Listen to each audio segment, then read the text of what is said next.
Man, even Coach Ivy is saying that they are playing below their standards, and they are.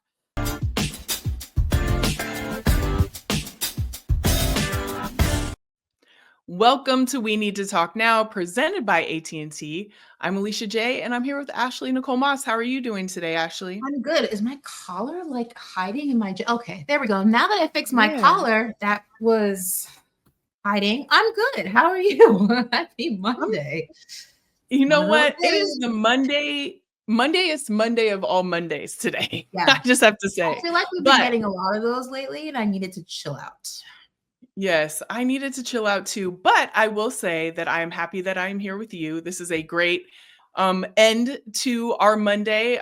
We're actually going to be, you guys won't see this on Monday, but whenever you see this, we are going to be talking about a lot of amazing things in this show. Wait, before we dive into that, what is something that you can't stop thinking about this week or last week? Because this week's only been like 2 days. Something that I can't stop thinking about? Yeah. Whew, where do I begin? The list is long, Ashley. I think well, one thing, and I know this is going to be cliche, but it's just basketball. Like right now, our lives are consumed with it. So, tomato. No, tomato. But I literally can't stop thinking about basketball because it's on at every turn. We're literally in the middle of madness. Like, how could you not stop thinking about it? Look, I'm rooting for women's basketball. Like, it's all around me. Period. Yeah. So that's one thing. Mine's not basketball related. I want to know why I paid an additional $10 for my Hulu subscription to get the commercial-free version and the version where I could download episodes and watch them on the plane. And they took my money, but I still can't download my episodes. So, like, I'm gonna need that refund quick. Yeah. Yeah. But I feel like, haven't you been feeling, Ashley, all the way around on all platforms, like the ones you're paying for, they're still getting the ads in when you're not supposed to have ads. It's been on everything. And can we talk about why these prices keep raising?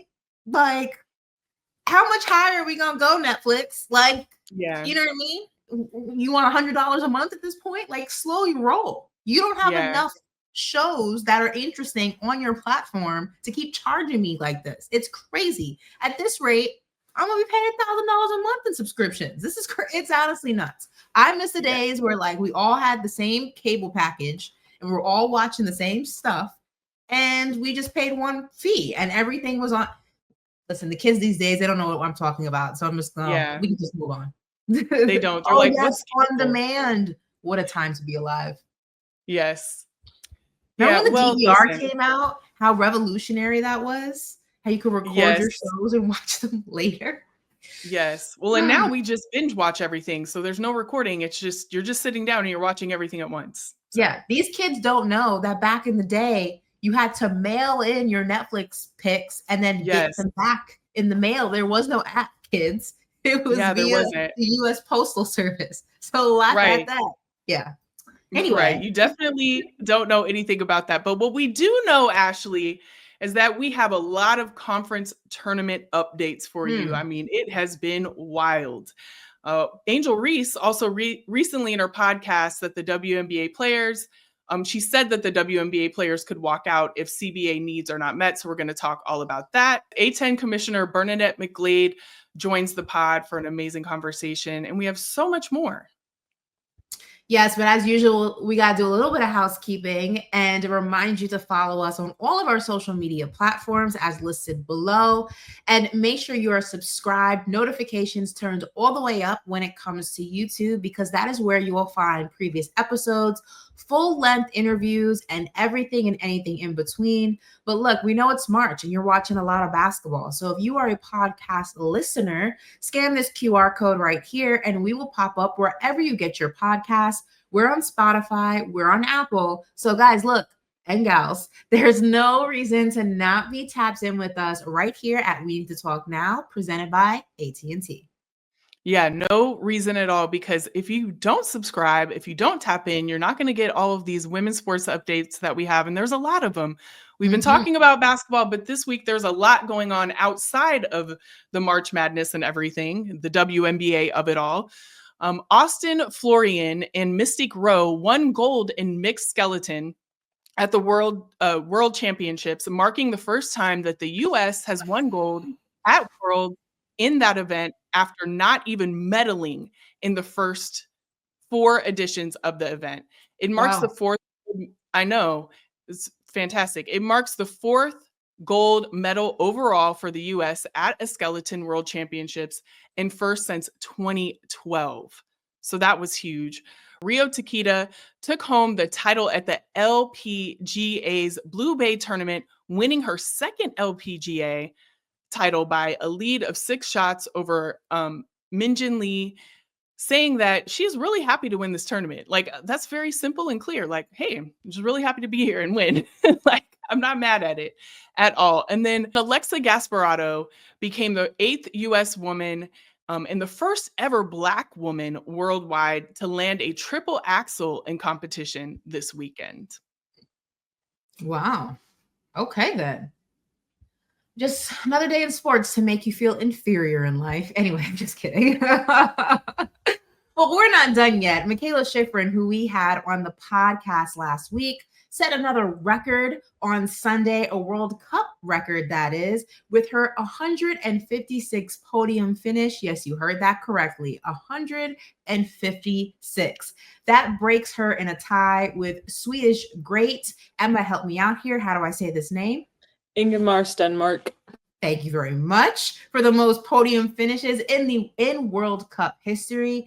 Katharina Trupe took home the win in that race, marking her first World Cup win.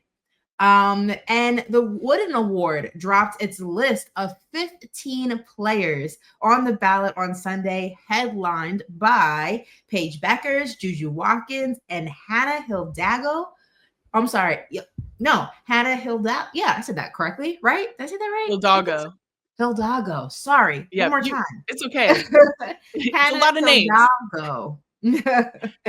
UConn freshman Sarah Strong was also on the ballot, the only freshman in the top 15. And Alicia, we keep having the conversation about freshman of the year, player of the year, et cetera, et cetera.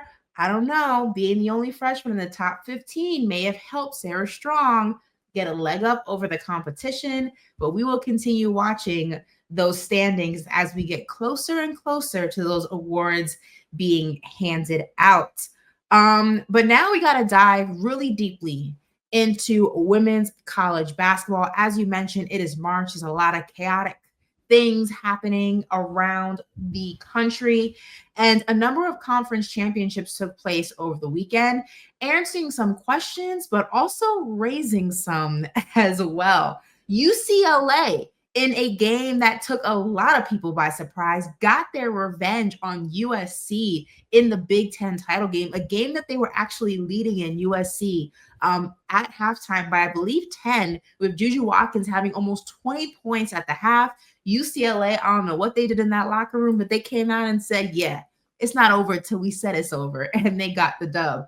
TCU took home the Big 12 title, while South Carolina took down Texas to take the SEC crown.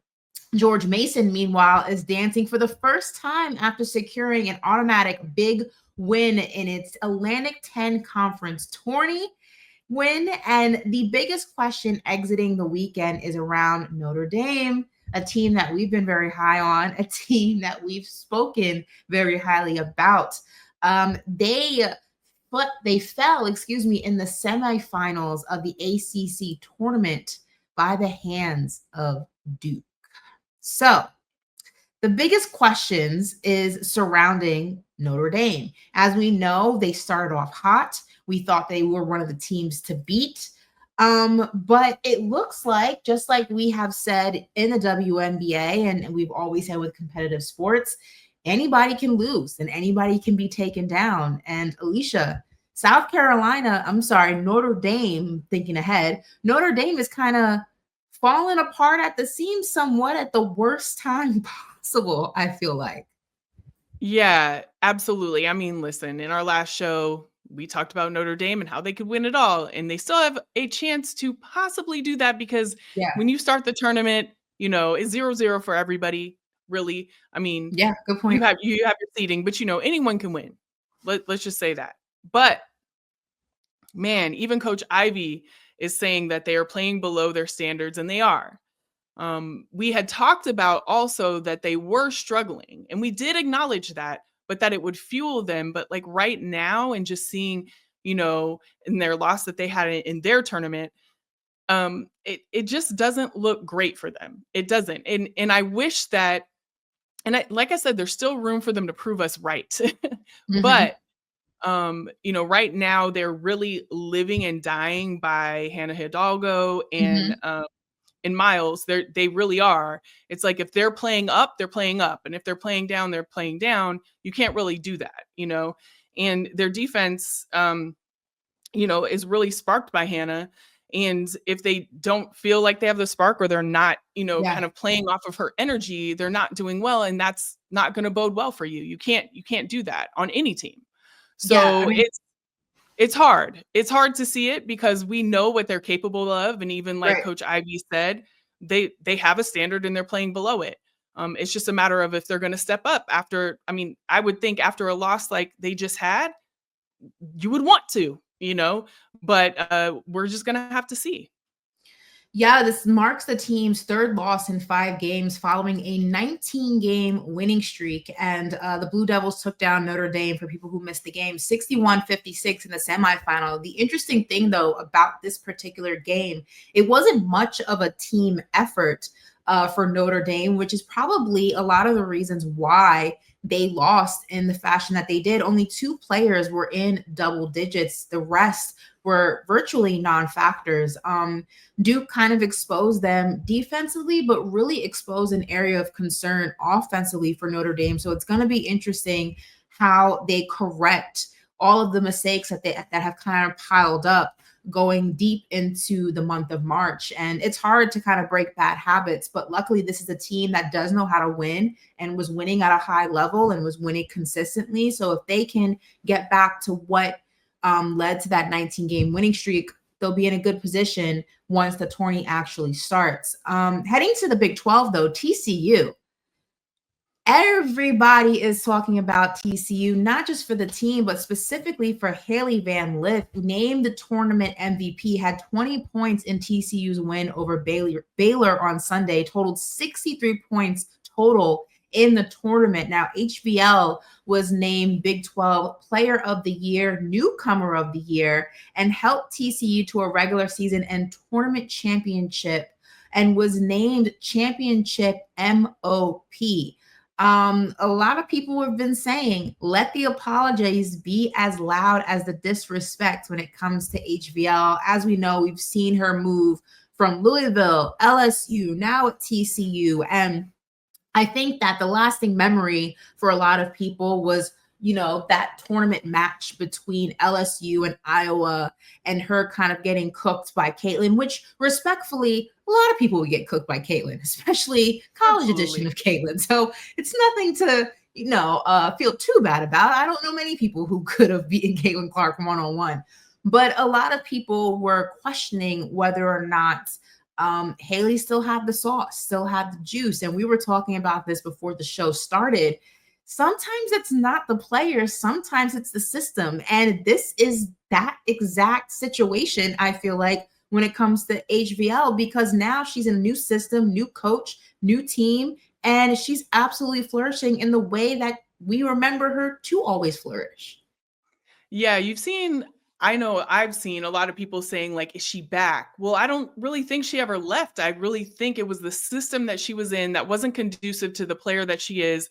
Now she's on a team that really opens up. And it enables her to really like cook and be who she is and actually, kind of do all of the things that she's known for. And you can see it in her numbers. You can see it in the way that the team is excelling. You look at this team, I want to say not even a year ago, they were holding open tryouts. They were, looking for players to be on the team because they were so injured.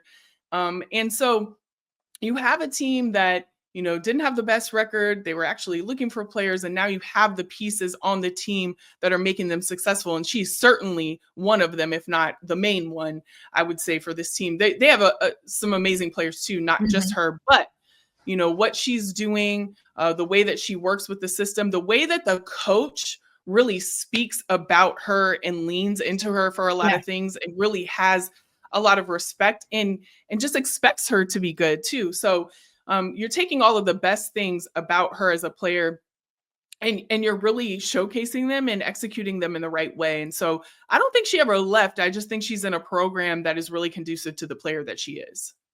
Yeah, when we talk about programs that are conducive to their players, we got to talk South Carolina. And the interesting thing about South Carolina is that we've seen them lose a couple of times this season. And a lot of people were wondering if South Carolina has lost their mojo, if that magic is gone. And we on this platform have said multiple times that these losses actually might be good for them. When you win so much, you kind of forget what it's like to lose, and you think that you're invincible. Well, if you want to talk about bounce back, they've bounced back because they took down Texas 64-45. Yes, you heard that correctly, 64-45. And head coach Dawn Staley said this post-game, quote, "I do think we're the number 1 overall seed. I hope the committee doesn't discount our entire resume. There isn't anybody in the country that has played the schedule that we have played." How we feeling? I mean, South Carolina doing what they do. Yeah, South Carolina is always a team that you can't count out. I mean, when you have a coach like Dawn Staley who believes in her players in the way that she does, and has the system that she does, and expects the greatness out of the players that she has, and the players they're talented too. So I'm not discounting that, but when you have a team like this, no matter what they've gone through, the ups and the downs, and very small downs, okay, let's be clear. They've had a fantastic season.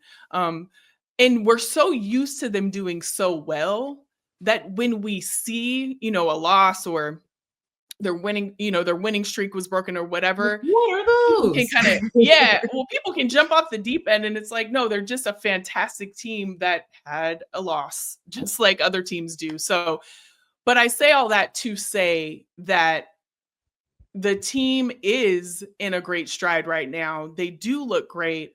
The swagger that they have, that they always have, but it's just like, going into it, it's just like 10, it's just on 10, right? I'm just excited to see what they do. And I do think when you look at their schedule, like Coach said, when you look at their schedule, when you see the fashion in which they won in their tournament, I think that they should have a number 1, seed going into it. So I would completely agree. And I can't wait to see what they do in the tournament again. Ashley, why are you getting balloons right now? I think my computer agrees with what you're saying, and they're celebrating your amazing take as we await Selection Sunday. So exactly. They are agreeing. The balloons are like, yes, number 1 seed, like, agree. They're in agreement with you.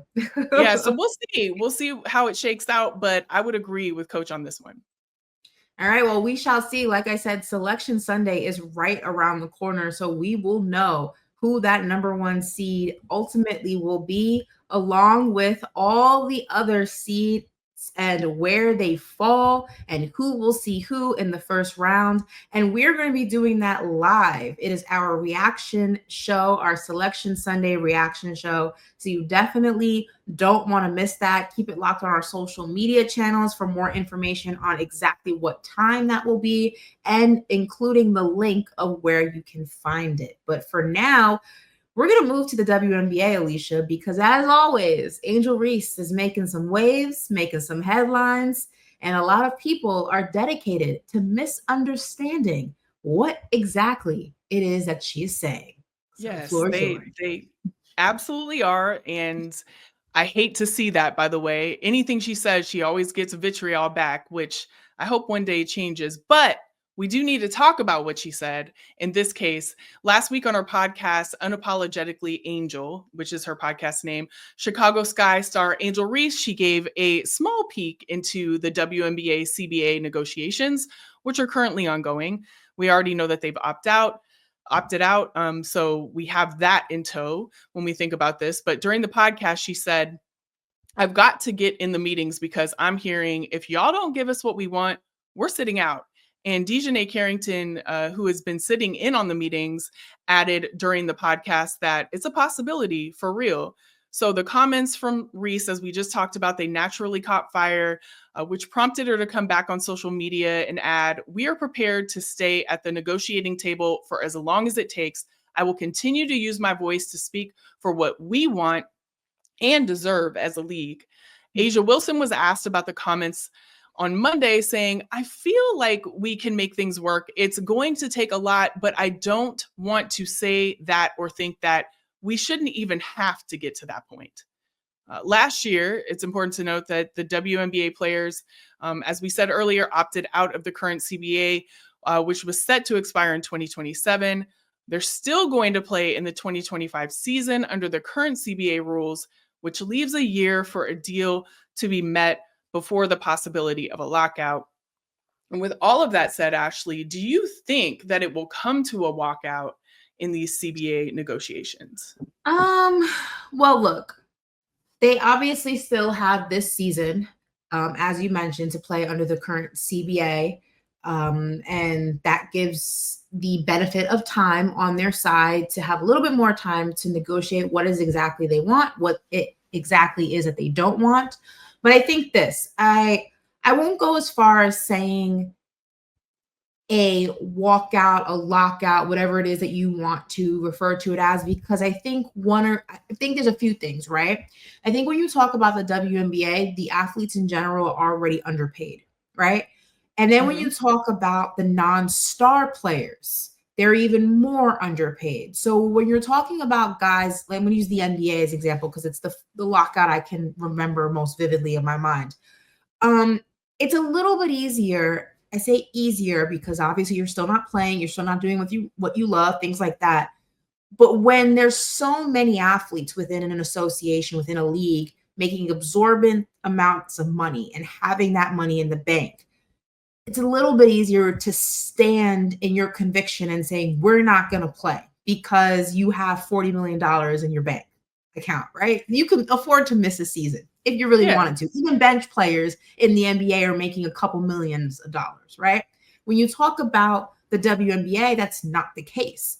And we know that because we know what the numbers are. We know what these women are fighting for. So while it does sound great for all these women to kind of band together and say, we're going to sit out, we're going to have a lockout, we're going to walk out, it's also not the most realistic for a majority of these players. Not everybody is paid in that 1% of the WNBA, and even the 1% of the WNBA could be paid more, right?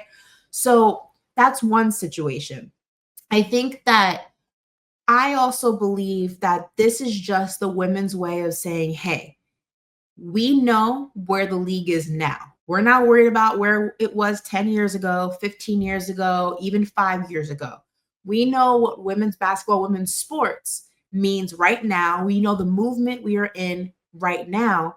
And we're not going to take less than what we deserve based on this moment right now, March 10th, 2025, or whenever it is they sit down at the negotiating table. And I really think that's just what an Angel was trying to imply, and everybody else was trying to imply, is that there's no longer the day where we're going to take what we're given because we don't know our worth. The numbers are out there, whether it's viewership, whether it's merchandise, whether it's brands investing. We see what Unrivaled's doing, X, Y, and Z. And we're going to demand what our value is based on what we are seeing happen. So I say all that to say, I think it's going to be a lengthy negotiation. I think it's going to be a lot of back and forth. But I don't think that it will come to a lockout, only because I find it very hard to believe, because of just how much of a pay discrepancy there is in the WNBA and lack of opportunity for so many of these women. Angel has deals up the yin yang, so it's different for her, but not everyone's an Angel Reese. I think it's going to be hard to get everyone to agree to go a season without pay when there's already such a huge pay discrepancy. I don't think it will come to that, but I definitely don't think they're going to just take whatever's thrown at them. It's going to be a lengthy negotiation.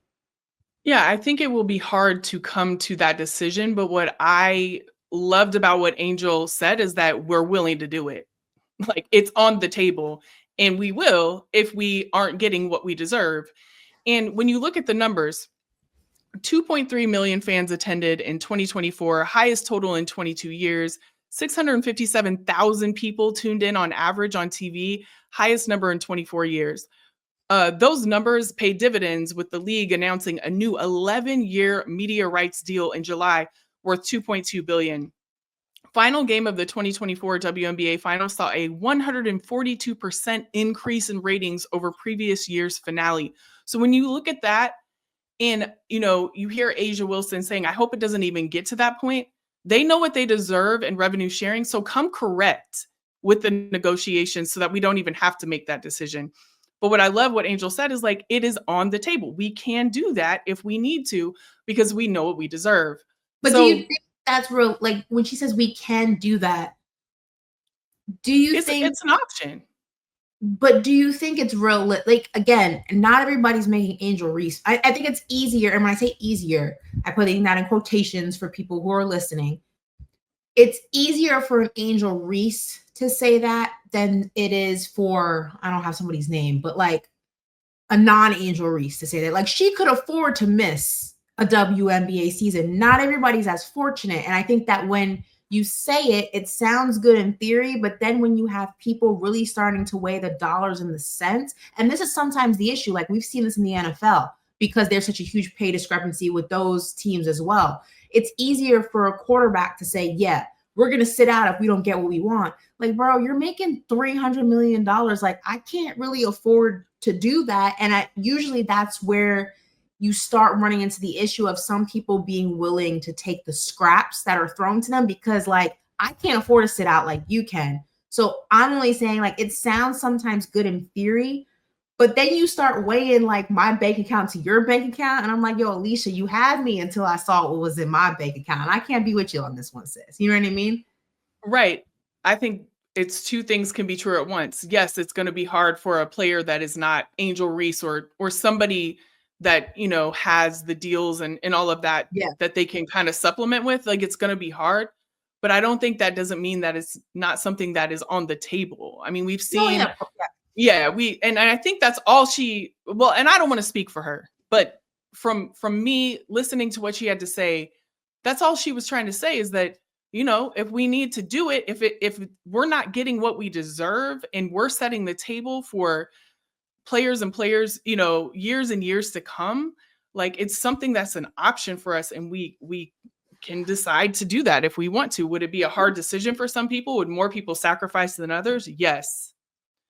But is it something that we are willing to do to get what we deserve, to get the revenue share in the pensions, the childcare, the family planning benefits, like all of the things that these players deserve? It's something that is an option that we'll look at. And then I think, to me, it kind of sounded like she was saying, like, she was almost daring the league to, like, call her bluff, or call their bluff. That's what I took it as. Yeah. And like, we will stand 10 toes down for what we deserve, period. Yeah. And, I also would like to say that I want to be more on A'ja's wavelength of, like, we hope it doesn't get to that. You see the value, you see what the players deserve, do right by them. Right. And that's it. Period. Well, hopefully, listen, we will go ahead and keep our eyes, ears, and everything else out on this, but we're going to obviously hope for the best, prepare for the worst. I guess that's the best way to say it. Like we said, like Alicia said, rather, just want to clarify this for everyone who may have missed it. There is a full season this upcoming 2025 under the current CBA. So what Angel is talking about, the potential of what Angel is talking about, does not apply to this upcoming WNBA season. That will go off as planned, and we will let the chips fall where they may when it comes to 2026. Yes, and just please be proactive instead of reactive in this situation. Just do right by them. You know what they deserve. Well, Ashley, I don't know if you feel this way, but actually, I know you do, because we had the honor of sitting down with Atlantic 10 Commissioner Bernadette McGlade. And she's a seasoned veteran in college sports. Her resume includes being a former student athlete at North Carolina, head coach of Virginia Tech's women's basketball team, chairwoman of the NCAA Women's Basketball Selection Committee in 1999 and 2000, and so much more. And it was amazing to sit down with her, someone who's been working, a woman working in sports for so many years. And it was an amazing conversation we had. So take a look. Today we have an amazing guest. We have so many questions for you, especially at this time of the year. Please welcome to the pod, A10 Commissioner Bernadette McGlade. Thank you so much for being here. Absolutely. Thank you for having me. Appreciate it and love your work, both of you all. Aw, thank you so much. Oh, thank you. Flattery will get you everywhere on this pod, but of course. I know, that's right. Our mothers taught us well, right? Our mothers taught us well. They sure did. I know that's right. They sure did. But somebody who's definitely can teach us well today is you, because you have been the commissioner since 2008. Which is amazing. I mean, we're all women in sports here, and just to be doing something for that long in sports is phenomenal. The things that you've seen, the things that you've had to handle as the commissioner, and there's been a lot of change in the NCAA specifically. How have you navigated those changes as they've come in your tenure? Gosh, Alicia, that's such a full loaded question there. I literally, I guess my first impulse would say just day by day. It's like, through the course of my career, I went from student athlete to coaching to then being an administrator on campus and now being in the conference office setting. And it's amazing how things have accelerated. And, Division I intercollegiate athletics is nothing like it was, even 10 years ago, forget talking 20 or 30 years ago. So really just being positive and really appreciating like the value to have a career in college athletics. And, every time a new challenge comes before, I think you can either, fret about it, worry about it, complain about it, or you kind of try to wrap your arms around and go forward. And that's sort of been my philosophy. And I think I've been fortunate enough, especially here at the A10, to work with a board of presidents that have been willing to take risk and willing to look forward and try to stay competitive in every way that we can.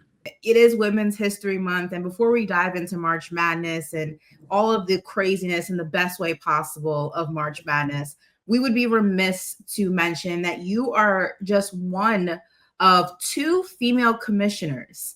And as amazing as it is to see it grow, it's growing at a very slow pace, if you will. With it being Women's History Month, what do you want to see change when it comes to women in positions of power throughout the NCAA?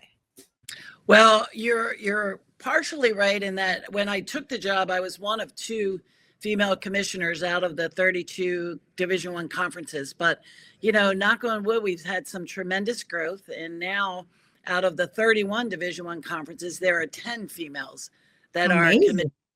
So that's been really fabulous progress. There's still more room to grow, as we know. But I think, that there have been great female leaders. A lot of women that came before me, obviously, really helped pave the way, whether they were athletic directors or the few commissioners when I was selected for this job. But also just in terms of what's happened by the virtue of Title IX. And as we know, the tidal wave of excitement and acceptance and what's happening in the whole world and environment of women's sports right now. It's exciting. Oh, no, continue. Sorry, go ahead. Yeah, it's exciting. And I do remind people think that this has just happened overnight since Caitlin Clark. And I remind people, we celebrated the 50th year of Title IX last year. So it's been 50 years in the making, but no complaints were there, and we should enjoy this opportunity right now. Do you think there's still a level of apprehensiveness, not just at the collegiate level, but just sports as a whole, whether it's professional, whether it's the minors, you name it, where there's a level of apprehensiveness about hiring women in positions of power even to this day? I think there could be some degree, but I don't think that there is nearly what it is. I mean, look at what we're doing right here today with the two of you in your professional careers. You're sponsored by AT&T. You have this phenomenal show that is just bringing in more and more followers. And, you know, would this have been possible 10 years ago? Probably not. But anyone that, you know, participates, I think people are really leaning into. And of course, I am prejudiced and biased. And, you know, you get twice as much done every time you hire a female, right? Isn't that true? I know that's right. No, that's right. Absolutely. Well, we talk a lot, obviously, on here about being women in sports, but specifically when it comes to being a commissioner, if there is a little girl out there, or even, you know, somebody who's working their way up to be a commissioner, what is one thing you would tell them to do and one thing you would tell them not to do? Well, one thing I would tell them not to do is don't listen to anyone that says you don't have enough experience. Don't even apply for that job. They're looking for someone that is a veteran in the profession, because no one ever tells men that. And so I would say, don't listen to anyone that says, my very first job, I had like 5 people tell me, don't even apply for this job. That it was a job at Georgia Tech, because you don't have enough experience and whatever. And within a month I had the job.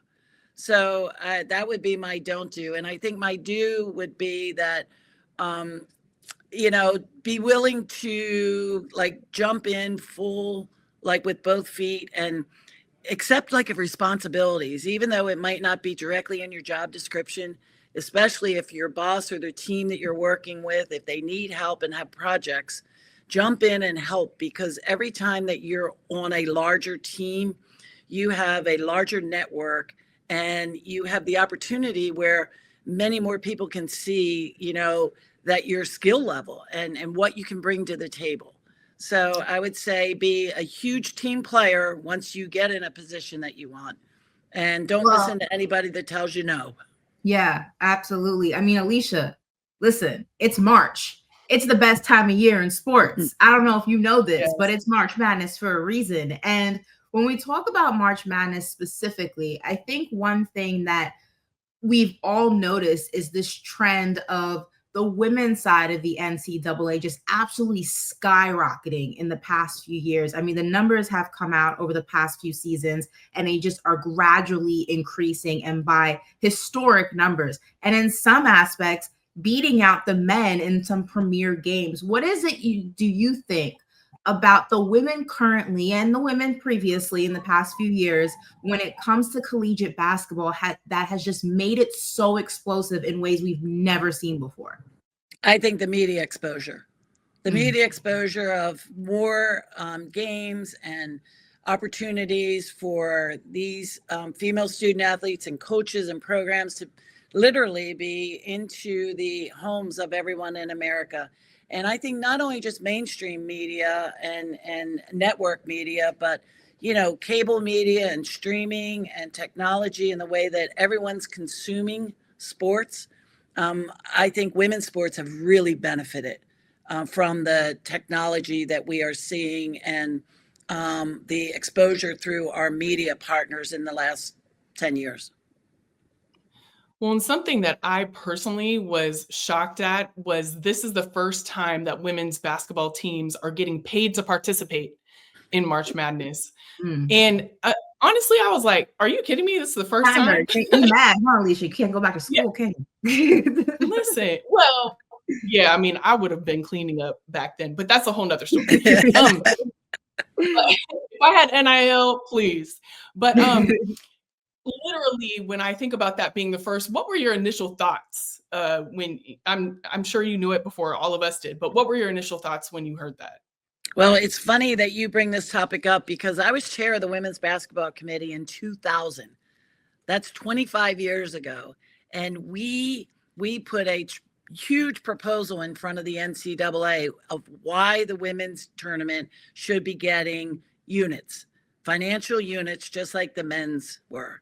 And this has been going round and round for literally 25 years. Wow. And we've been petitioning for it, and it just couldn't get momentum. And I give Charlie Baker, the current president of the NCAA, a lot of credit for finally just saying enough is enough.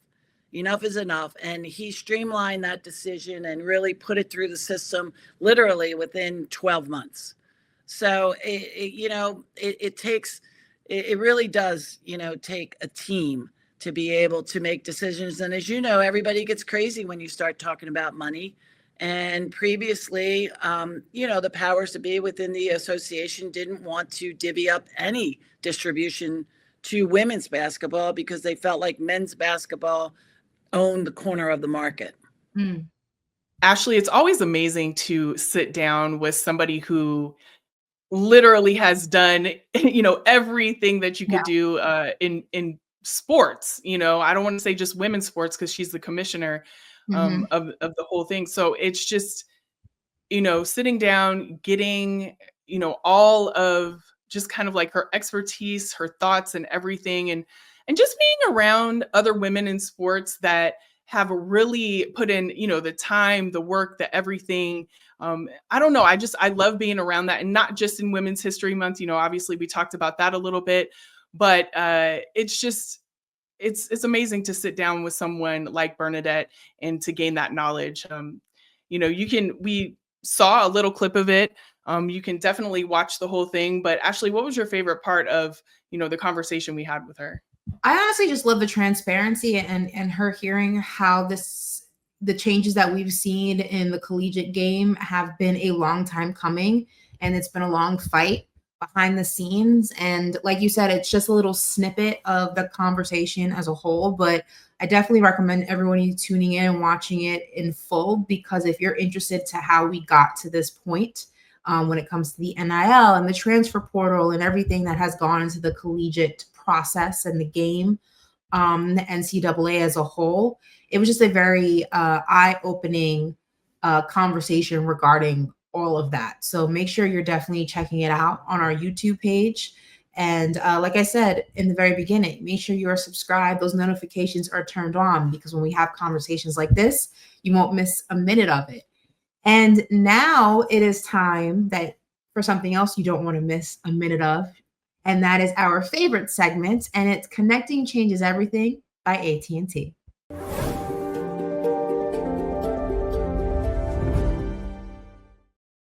This week, we are talking change makers, as we have been in this segment. And this week's change maker is none other than NFL agent Nicole Lynn. On Sunday, two-time Super Bowl champion Myles Garrett agreed to a record-breaking contract extension that makes him the highest paid non-quarterback in NFL history. Now, this is a big deal because for people who are unaware, Myles Garrett actually requested a trade from the Cleveland Browns around the time of the Combine. So he didn't get the trade, but he sure as heck got a massive payday. Now, if Nicole Lynn sounds familiar, that is because she also represents the ladies' favorite quarterback, Jalen Hurts of the Philadelphia Eagles. Former Super Bowl champion Booger McFarland shouted her out on Sunday, writing, quote, "Congrats to Nicole Lynn. Let's celebrate this Black woman who continues to take the agent game to a new level." Now, this is not the first record-breaking deal that Lynn has brokered. As I mentioned, everyone's favorite quarterback, well, the ladies' favorite quarterback, at least. She helped Jalen Hurts to a 5-year contract extension in 2023 worth $255 million, which at the time was the largest contract on average annual value in NFL history. In 2019, she became the first Black woman ever to represent an NFL draft pick when Alabama DT Quinnen Williams was taken by the Jets with a 3rd overall pick. And currently, she is the president of football operations for Clutch Sports Group, which obviously is the agency that LeBron, Rich Paul, and Maverick Carter founded. And Hurts said this of his agent back in 2022 to Sports Illustrated, quote, "She was hungry and she was determined. And I feel that determination like that never rests. Once you come across such a determined individual, that just hits me a little bit different. Alicia, whole lot of cash being negotiated and brokered by Miss Lynn here, and record-breaking deals at that. I love to see this. I've been following her career, being a little football junkie myself. I've been following her career since she joined the Clutch Sports Group, and she's just been killing it ever since she's gotten there.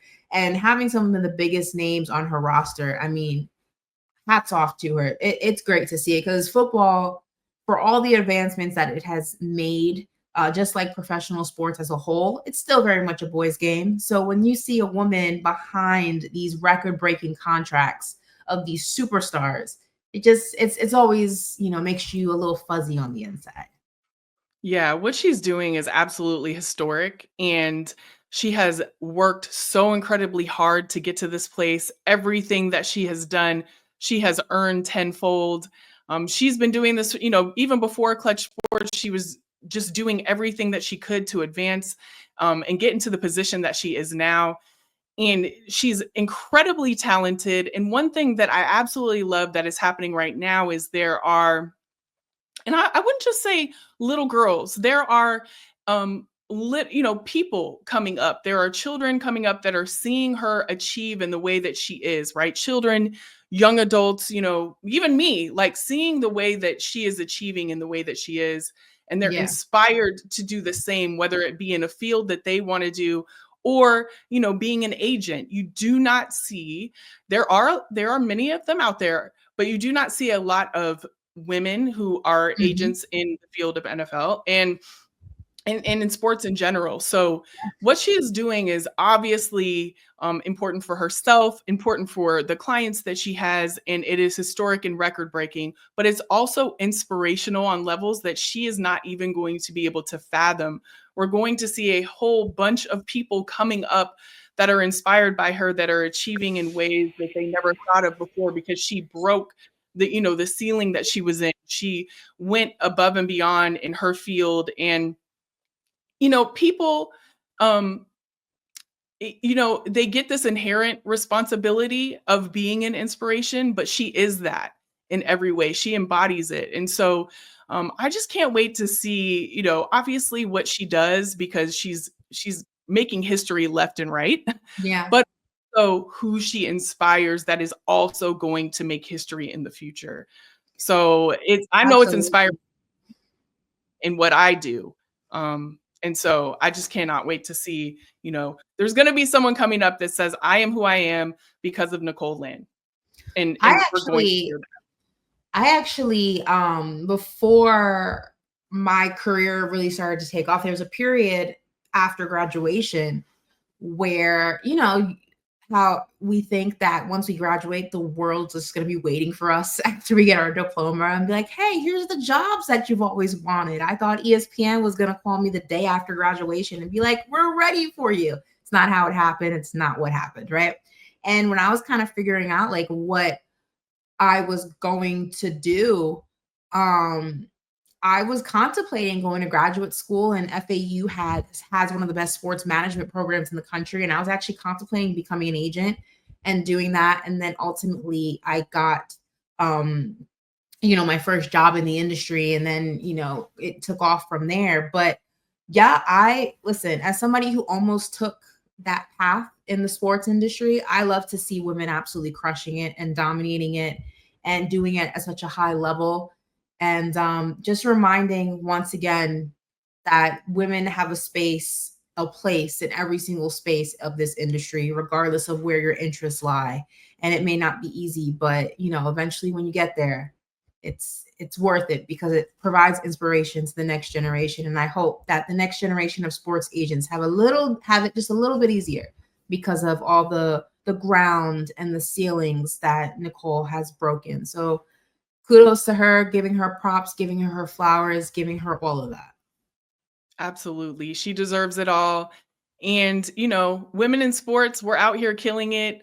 You hear us reporting every single week on the history that is being made, and we will continue to do that every week right here on We Need to Talk Now, presented by AT&T. Make sure, because you're not going to get all of this that we have been talking about on this show. You're not going to hear all these stories, get all of these interviews, unless, you tap in with us in these ways below.